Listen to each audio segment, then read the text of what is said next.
This is Roger Dorsami with the community segment here at CCN, and today I am joined with a local businessman right here from Charlotte County, and he is producing an epic movie. He's an executive producer of this epic movie. So remarkable. First, Mason, welcome. Thank you, sir. Appreciate it. My pleasure. Oh, you're so welcome. Glad you're on the show today, and I'm sure that most of the folks may not know about this movie that you're executive producing. And you live here in Charlotte County, in Punta Gorda. So tell the people what you got, what you're cooking. Well, for almost 40 years now, I've had this concept, trying to explain to people why they're in the predicament they're in. And I went through decades of trying to complement and understand. I ran radio programs. I've written 19 books and lectured worldwide, trying to get folks to understand you are the reason you're where you are. You are the reason you're where you are. Nobody's fault but yours. Ah, okay. Okay. It's hard to do that. So I wrote a book, and my book is called Tribalism, to try to give a visual explanation of why certain people stay poor, certain people stay violent. The worst, the most dangerous place to be as a black child is in the womb of your mother. Wow. And say that again? The most dangerous place for a black child, a black baby, is in their mother's womb. The abortion rate is sky high. The separation of dad and the family is sky high. The poverty rate is sky high for decades. It's been there for hundreds of years. We're still doing the same things to keep us poor, keep us angry, and we allow other people to dictate to us what our culture is, what we're supposed to do, how we're supposed to act. Someone else is telling us to do this, and we're doing it, and they're getting prosperous off of us. We're getting poor and staying poor. And all of this is all of that being captured or conveyed in this movie, Tribalism? Absolutely. It shows in detail. It's about a 14-year-old gangbanger. He's enjoying being a gangbanger. He loves the power and influence. And he goes to rob a store, and he's shot.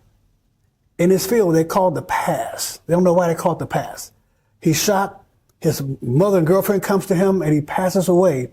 And he wakes up 150 years in the past doing slavery. He's shot by the slave hunters now. He still remembers the future. He goes back to that plantation, now a slave. A black man, now a slave. Everybody in the future is also on that plantation.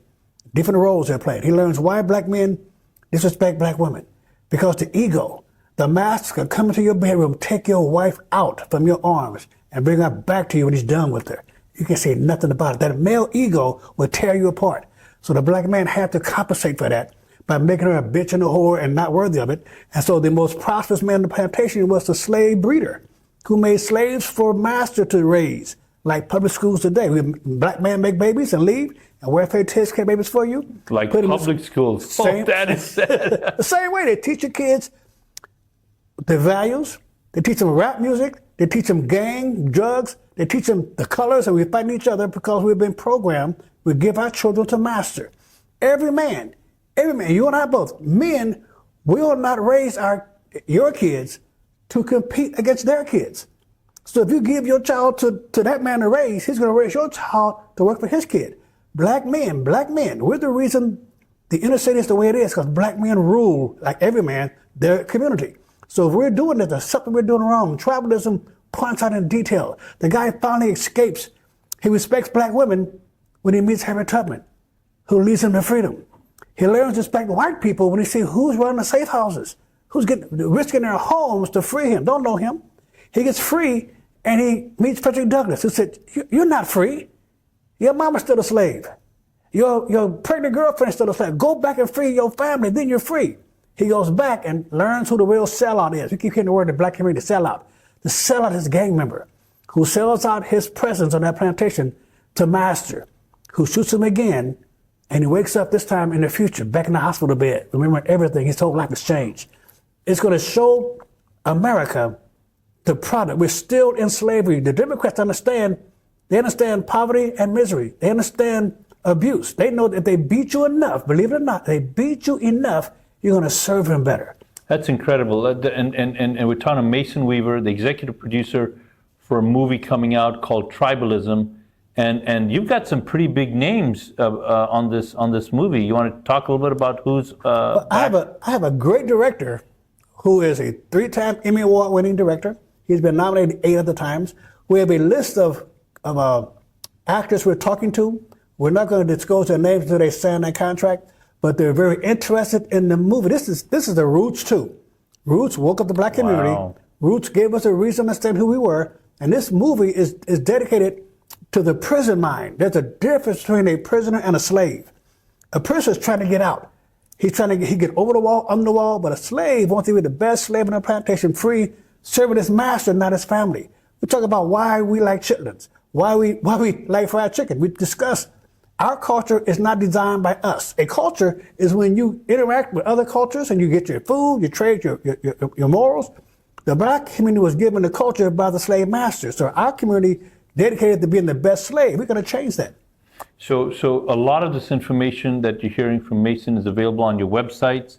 We're not through yet, but let's go ahead and let the people know what your websites are, where they can get more information about what you're talking about. Yes, we have, for my books, because I'm an entrepreneur, my books is masonweaver.com. The website is leadtheplantation.org. It's going to be an organization. We're going to bring folks in, white and black, who want to be free and tired of this mess out here, tired of being broken down, tired of being broke, tired of being trying to achieve that goal that's in your way but not available to you. Success is a cultural trait. Every culture that's successful does the same thing, whether they're Jewish, Chinese, white, Asian, whether from Africa. We're not doing what works. We're going to change this to a culture of success. To all Americans, the way to success is the same path everybody's always taken. And we're going to show them. We're going to bring them together on our site, Lead the Plantation.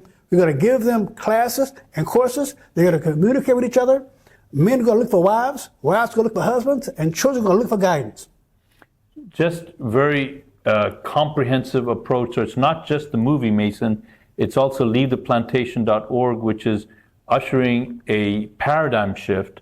And you mentioned the pillars. I'm going to ask you to mention those pillars again. You had mentioned that before this interview.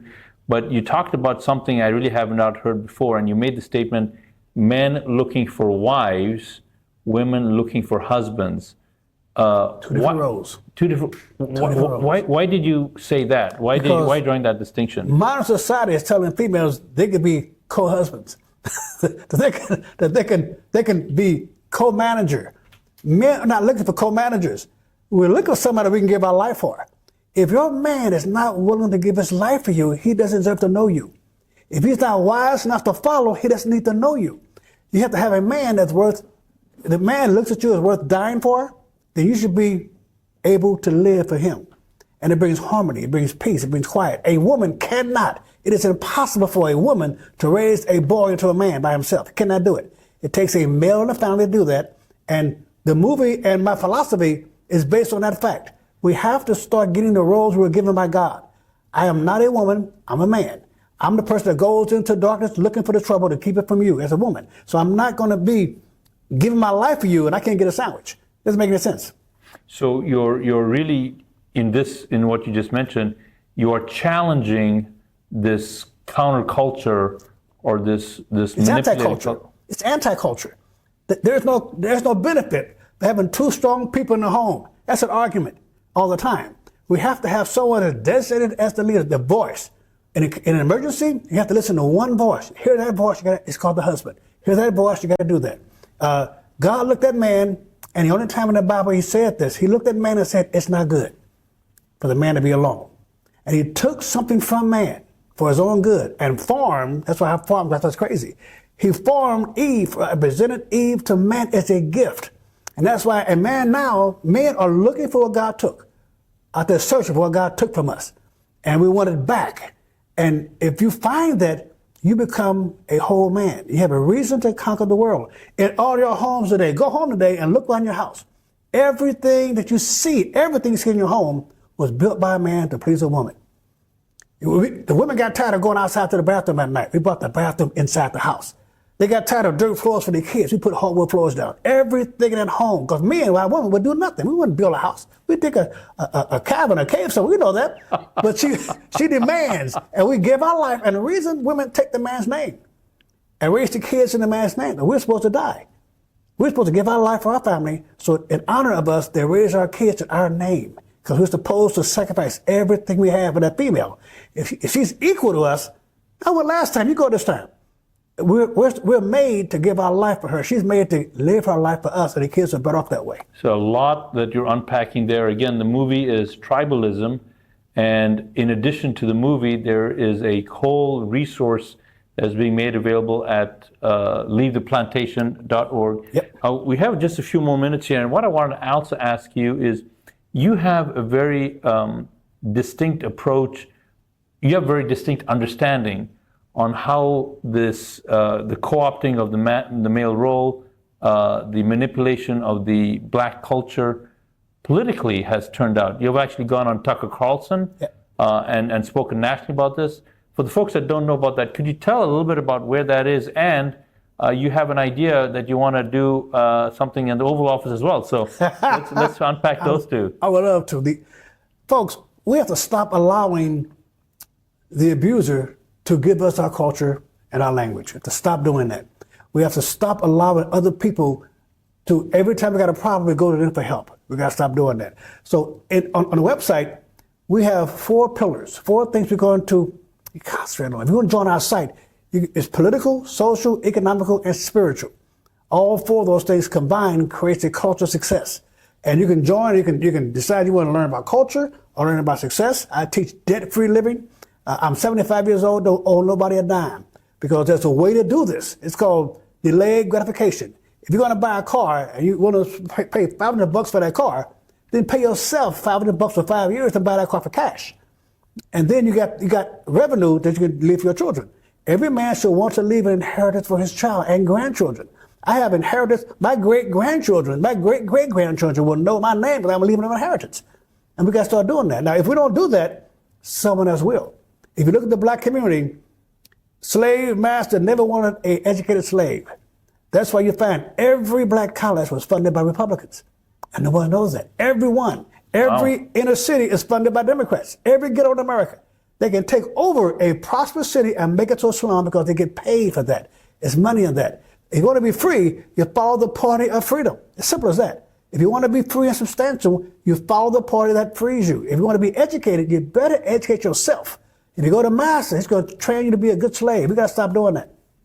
And this is a very different narrative, or truth, I should say, than what we have been told as in the American society by media. These two very different approaches from the political parties of the Democrats, political parties of the Republicans. And you actually want to take this up to the next level. You want to do something in the Oval Office. What do you have in mind? I think it's time that we acknowledge people to help us. And I want to go to the White House and present President Trump with a plaque listing the things the Democrats have done and list the things Republicans have done, and thanking the Republican Party for 360,000 white men that marched into the South to fight their brothers, not for money, for power, for land, but to free people in their home. It was not a civil war. They went to battle singing, "My eyes have seen the glory of the coming of the Lord." They are marching to battle singing God's praises. That was a crusade. It was not a civil war. And if we need to thank Republicans. Every black college was founded by Republicans. Every one of them. And Democrats have only funded Democratic ghettos. That's all they ever do. So we got to stop supporting the party of the slave master. Democrats understand what abuse will do for you. We don't understand that. We don't understand how you can beat somebody and then go to sleep in the same house. But Democrats understand the more you abuse somebody, the more loyal they're going to be to you. That's why they beat the slaves, bring in gangs, bring in drugs, bring in crime, because the more oppressed you are, the more they're going to keep voting for them for scraps. We got to stop depending on someone else. We got to develop a culture of success. White, black, Chinese, doesn't matter. There's certain things cultures do. The Jews are 2% of the population and run everything because they got a culture of success. Chinese, Italians, they have a culture of success. In the black community, we have no culture. It was given to us by master. The pig guts, the pig skin. On Christmas, they had the Christmas ham in the master's house. He threw away the garbage. Those slave women took the ears and made something out of it, took the nose, took the brain, took the skin and made crackling. They took what they had to survive. We owe them a thank you, but now we're here. We no longer have to have that. Watermelon and fried chicken is popular because during the segregation, when you drove somewhere, you didn't know what restaurant was going to feed you. So you brought food that wasn't spoiled in the car. Watermelon, fried chicken. That's what our culture was given to us by survival. It's time not to thrive, not survive. It's time to stop trying to earn, stop trying to learn, and start to maintain what we have. We've been given freedom. It was a high price. The biggest, the most deadly war in our history was the Civil War. We have to understand that liberty comes from you taking advantage of what somebody gave you. Juneteenth is coming up. Lord have mercy, Juneteenth was not liberation of black people. It was not the end of slavery. Juneteenth was when 20,000 troops, 20,000 black troops, supporting General Granger, 20,000 black ex-slaves, went into the South to Texas, said, this crap is over. Marched up to those white folks on those fields, said, those slaves are free today. It took black troops to police Emancipation Proclamation. They've enforced it, and we got to go back and thank them for it. 5 years after the Civil War, you had 5 black ex-slave Republican senators in the White House, in the Senate. We owe that to them to keep building on what they gave us. They gave us an opportunity, a chance to take our part in America. If we don't do that, we deserve what we have. We're talking to Mason Weaver. He's the executive producer of an epic movie coming up called Tribalism, author of multiple books, and also the owner of a website where he is providing resources to provide a culture shift. You can see the websites listed below. Mason, thank you very much for speaking with me. I really appreciate it. Look forward to having you again. Stay right or be left. We're going.